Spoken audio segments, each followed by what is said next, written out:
everybody. Hope you had a good day today. Welcome to LPL's chapter book reading, PJ chapter book time. And we're reading the story Charlotte's Web by E.B. White. Hey, it's a great story. When we left Wilbur yesterday, we read about Wilbur's adventures when he escaped from his pen and out into the big wide world, and he'd been spurred on by the goose, who led Wilbur to believe that would be a very exciting adventure, but Wilbur decided that he was just too young to be out there by himself, so he happily came back to his pen. And then he just decided, you know what, this is not a bad place to be. I will be fine here. Until the first rainy day, and then Wilbur spent a very long day feeling sorry for himself. He was sad, he was lonely, and he just, as I said, was feeling very sorry for himself. At the very end of the day, of the very long day, he heard a little voice whisper to him, saying that she had been watching him and was ready to become his friend. So how nice is that? We don't know who it is yet, and she said, you just wait till the morning, and then we'll meet each other, and you'll find out who I am. So that's where we're going to start today with Chapter 5, and I hope you enjoy it. Chapter 5 is called Charlotte. The night seemed long. Wilbur's stomach was empty, and his mind was full. To remember, he was so upset he couldn't eat. Oh, poor Wilbur. And when your stomach is empty and your mind is full, it's always hard to sleep. Oh, you know what, guys? I forgot to let you know. Our friends are back to listen. They found out what we were reading, and they said that they wanted to listen in to hear this great story. So, welcome everybody. Enjoy. Get comfortable. A dozen times during the night, Wilbur woke and stared into the blackness, listening to the sounds and trying to figure out what time it was. Our barn is never perfectly quiet. Even at midnight, there's usually something stirring. The first time he woke, he heard Templeton gnawing at a hole in the grain bin. Templeton's teeth scraped loudly against the wood and made quite a racket. That crazy rat, thought Wilbur. Why does he have to stay up all night, grinding his clashers and destroying people's property? Why can't he go to sleep like any other decent animal? Because that's not how rats work. The second time Wilbur woke, he heard the goose turning on her nest and chuckling to herself. What time is it? Wilbur whispered to the goose. Probably about 11:30, said the goose. Why aren't you asleep, Wilbur? Oh, too many things on my mind, said Wilbur.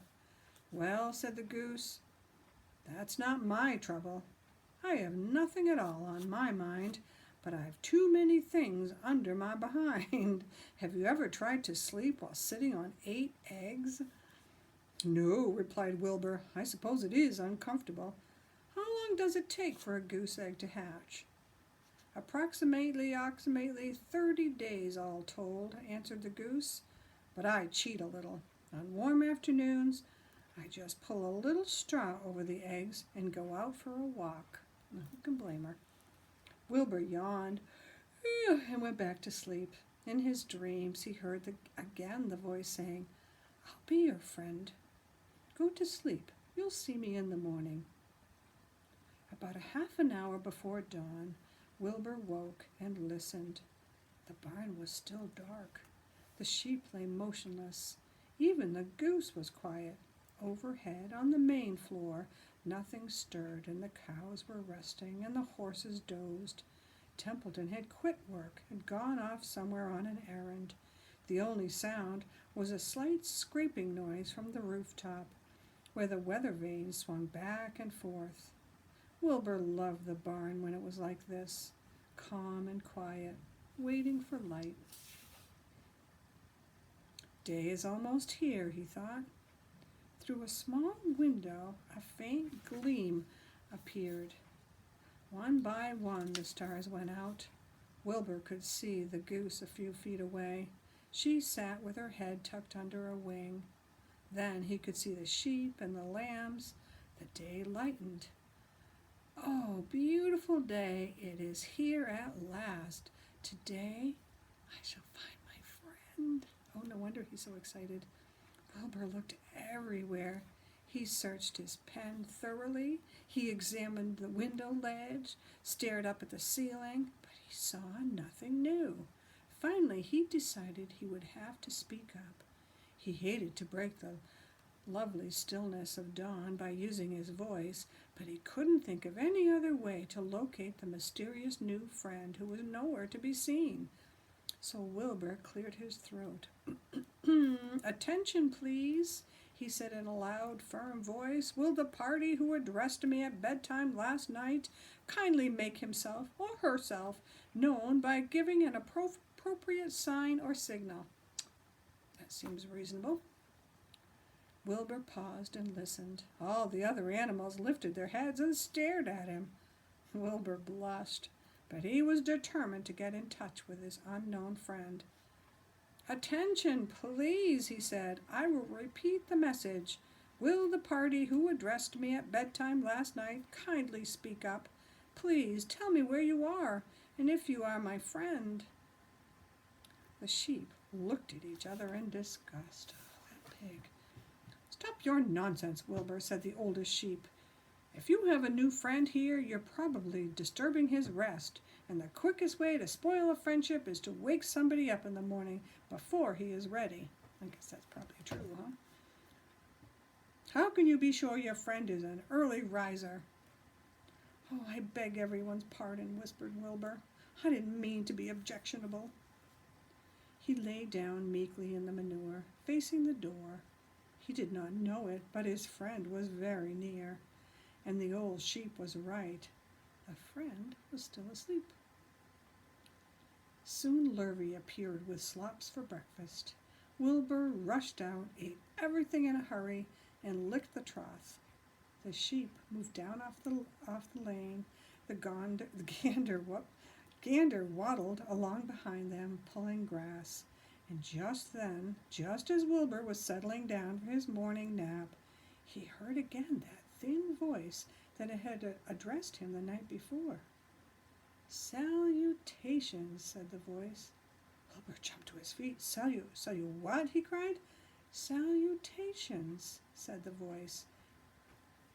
"What are they and where are you?" screamed Wilbur. "Please, please tell me where you are and what are salutations?" "Salutations, do you know what they are?" "It's just a fancy word for greetings," said the voice. "When I say salutations, it's just same thing, my fancy way of saying hello or good morning. Actually, it's a silly expression, and I'm surprised that I used it at all. As for my whereabouts, that's easy. Look up here in the corner of the doorway. Here I am. Look, I'm waving." I'll show you a picture in a minute. At last, Wilbur saw the creature that had spoken to him in such a kindly way. Stretched across the upper part of the doorway was a big spider web, and hanging from the top of the web, head down, was a large gray spider. She was about the size of a gumdrop.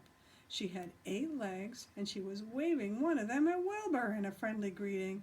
"See me now?" she asked. "Oh, yes, indeed," said Wilbur. "Yes, indeed. How are you? Good morning." "Salutations." "Very pleased to meet you. What's your name, please? May I have your name?" Shall I show you the picture? Do you see Charlotte?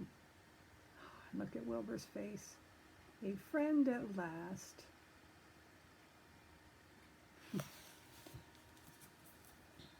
"My name," said the spider, "is Charlotte." "Charlotte what?" asked Wilbur eagerly. "Charlotte A. Caravacia.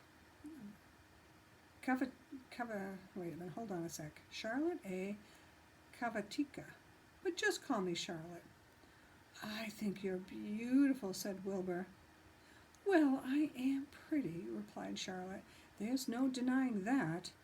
Almost all spiders are rather nice looking. I'm not as flashy as some, but I'll do. I wish I could see you, Wilbur, as clearly as you can see me." "Why can't you?" asked the pig. "I'm right here." "Yes, but I'm nearsighted," replied Charlotte. I've always been dreadfully nearsighted. It's good in some ways, not so good in others. I didn't know that. I wonder if all spiders are. Watch me wrap up this fly. A fly that had been crawling along Wilbur's trough had flown up and blundered into the lower part of Charlotte's web and was tangled in the sticky threads. The fly was beating its wings furiously, trying to break loose and free itself. First, said Charlotte, I dive at him. And she plunged head first toward the fly. As she dropped, a tiny silken thread unwound from her rear end. Next, I wrap him up. She grabbed the fly, threw a few jets of silk around it, and rolled it over and over, wrapping it so that it couldn't move. Wilbur watched in horror. He could hardly believe what he was seeing, and although he detested flies, he was sorry for this one. There, said Charlotte. Now I knock him out so that he'll be more comfortable. And she bit the fly. He can't feel a thing now, she remarked. He'll make a perfect breakfast for me. You mean you eat flies? Gasped Wilbur.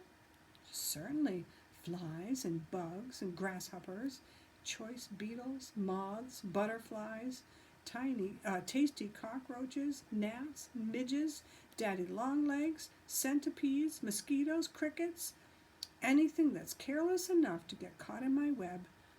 I have to live, don't I? Why, yes, of course, said Wilbur. Do they taste good? Oh, delicious. Of course I don't really eat them. I drink them. I drink their blood. I love blood, said Charlotte. And her pleasant, thin voice grew even thinner and more pleasant. Oh, don't say that, groaned Wilbur. Please don't say things like that. Why not? It's true. And I have to say what is true. I'm not entirely happy about my diet of flies and bugs, but it's the way I'm made.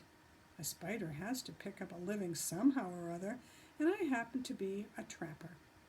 I just naturally build a web and trap flies and other insects. My mother was a trapper before me, and her mother a trapper before her. All our family have been trappers, way back for thousands and thousands of years. For thousands of years, we spiders have been laying for flies and bugs. Ugh, it's a miserable inheritance, said Wilbur gloomily. He was sad because his new friend was so bloodthirsty. Well, yes it is, agreed Charlotte, but I can't help it. I don't know how the first spider in the early days of the world happened to think up this fancy idea of spinning a web, but she did, and it was very clever of her too. And since then, all of us spiders have had to work the same trick. It's not a bad pitch, on the whole. Well, I think it's cruel, replied Wilbur, who did not intend to be argued out of his position. Well, you can't talk, said Charlotte. You have your meals brought to you in a pail. Nobody feeds me. I have to get my own living. I live by my wits. I have to be sharp and clever, lest I go hungry. I have to think things out, catch what I can, take what comes. And it just so happens, my friend, that what comes is flies and insects and bugs. And furthermore, said Charlotte, shaking one of her legs, do you realize that if I didn't catch bugs and eat them, bugs would increase and multiply and get so numerous that they'd destroy the earth, wipe out everything? Oh dear, really, said Wilbur. I wouldn't want that to happen. Perhaps your web is a good thing after all. The goose had been listening to this conversation and chuckling to herself. There are a lot of things Wilbur doesn't know about life, she thought. He's really a very innocent little pig. He doesn't even know what's going to happen to him around Christmas time. He has no idea that Mr. Zuckerman and Lurvy are planning to kill him. Oh, that's not good to think about.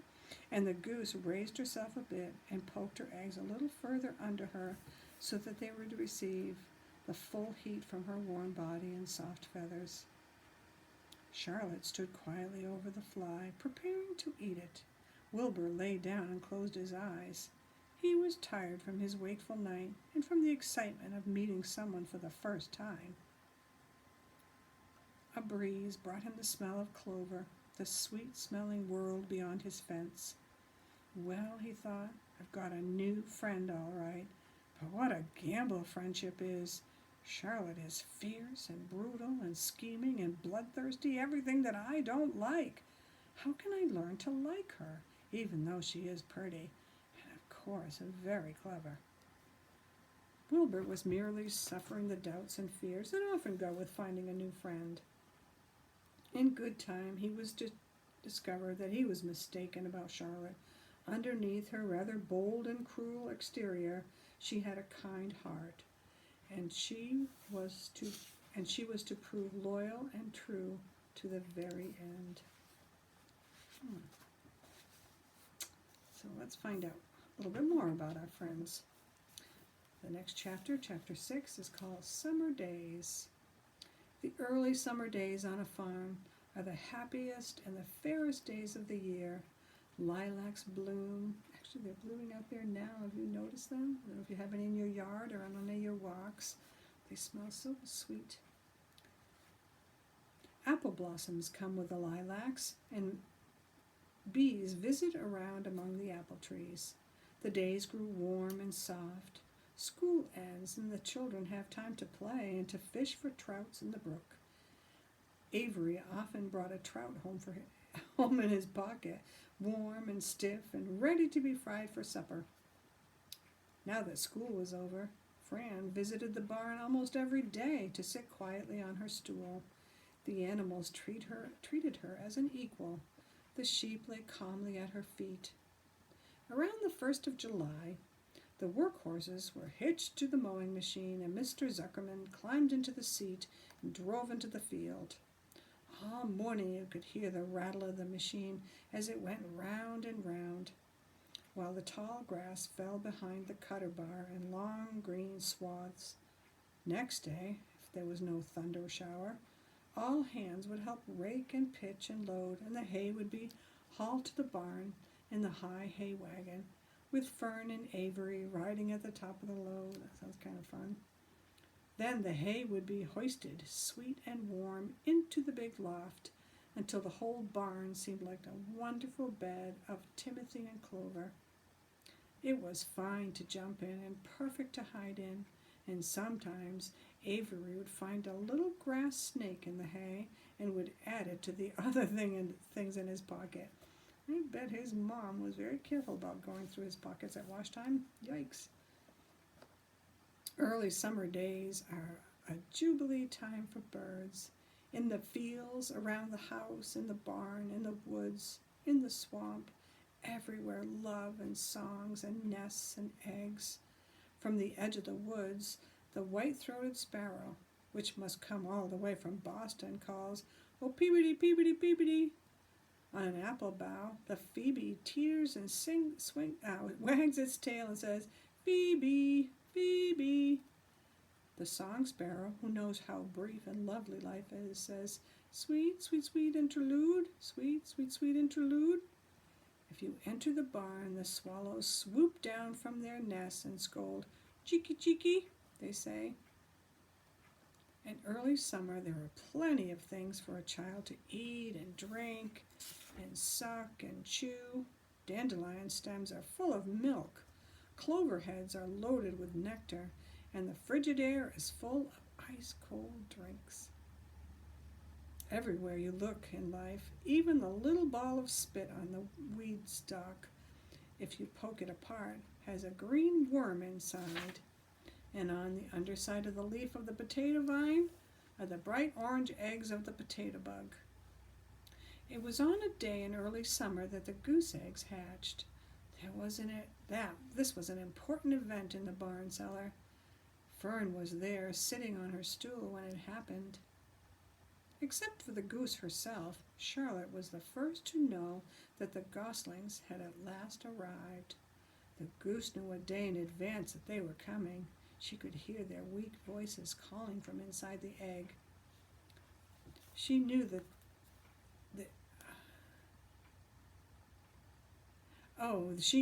they were in a desperately cramped position inside the shell, and were most anxious to break through and get out. So she sat quite still and talked less than usual. When the first gosling poked its gray-green head through the goose feathers and looked around, Charlotte spied it and made the announcement. "I'm sure," she said, "that every one of us here will be gratified to learn that after 4 weeks of unrelenting effort and patience on the part of our friend, the goose, she has now something to show for it. The goslings have arrived. May I offer my sincere congratulations?" "Thank you, thank you, thank you," said the goose, nodding and bowing shamelessly. "Thank you," said the gander. "Congratulations," shouted Wilbur. "How many goslings are there? I can only see one." "There are 7," said the goose. "Fine," said Charlotte. 7 is a lucky number." "Luck had nothing to do with this," said the goose. "It was good management and hard work." At this point, Templeton showed his nose from his hiding place under Wilbur's trough. He glanced at Fern and then crept cautiously toward the goose, keeping close to the wall. Everyone watched him, for he was not well liked nor trusted. "Look," he began in his sharp voice, "you say you have 7 goslings. There were 8 eggs. What happened to the other egg? Why didn't it hatch?" "Well, it's a dud, I guess," said the goose. "What are you going to do with it?" continued Templeton, his little round beady eyes fixed on the goose. "Well, you can have it," replied the goose. "Roll it away and add it to that nasty collection of yours." Templeton had a habit of picking up unusual objects around the farm and storing them in his home. He saved everything. Certainly," said the gander. "You may have the egg, but I'll tell you one thing, Templeton. If I ever catch you poking your ugly nose around our goslings, I'll give you the worst pounding a rat ever had." And the gander opened his strong wings and beat the air with them to show his power. He was strong and brave, but the truth is, both the goose and the gander were worried about Templeton, and with good reason. The rat had no morals, no conscience, no scruples, no consideration, no decency, no milk of rodent kindness, no compunctions, no higher feelings, no friendliness, no anything. He would kill a gosling if he could get away with it, and the goose knew that. Everybody knew it. With her broad bill, the goose pushed the unhatched egg out of the nest, and the entire company watched in disgust while the rat rolled it away. Even Wilbur, who could eat almost anything, was appalled. "Imagine wanting a junky old rotten egg," he muttered. "Oh, a rat is a rat," said Charlotte. She laughed a tinkling little laugh. "But my friends, if that ancient egg ever breaks, this barn will be untenable." "What does that mean?" asked Wilbur. "It means nobody will be able to live here on account of the smell. A rotten egg is a regular stink bomb." "I won't break it," snarled Templeton. "I know what I'm doing. I handle stuff like this all the time." He disappeared into his tunnel, pushing the goose egg in front of him. He pushed and nudged till he succeeded in rolling it into his lair under the trough. That afternoon, when the wind had died down and the barnyard was quiet and warm, the gray goose led her 7 ducklings off the nest and out into the world. Mr. Zuckerman spied them when he came in with Wilbur's supper. "Well, hello there," he said, smiling all over. "Let's see, 1, 2, 3, 4, 5, 6, 7, 7 baby geese. Now, isn't that lovely?" Oh, that was nice. Oh, when we get together next time, the chapter 7 is called Bad News. Uh-oh, I wonder what that could be. Guess we'll have to wait and see. Well, have a good night's rest, everybody, and I'll see you next time.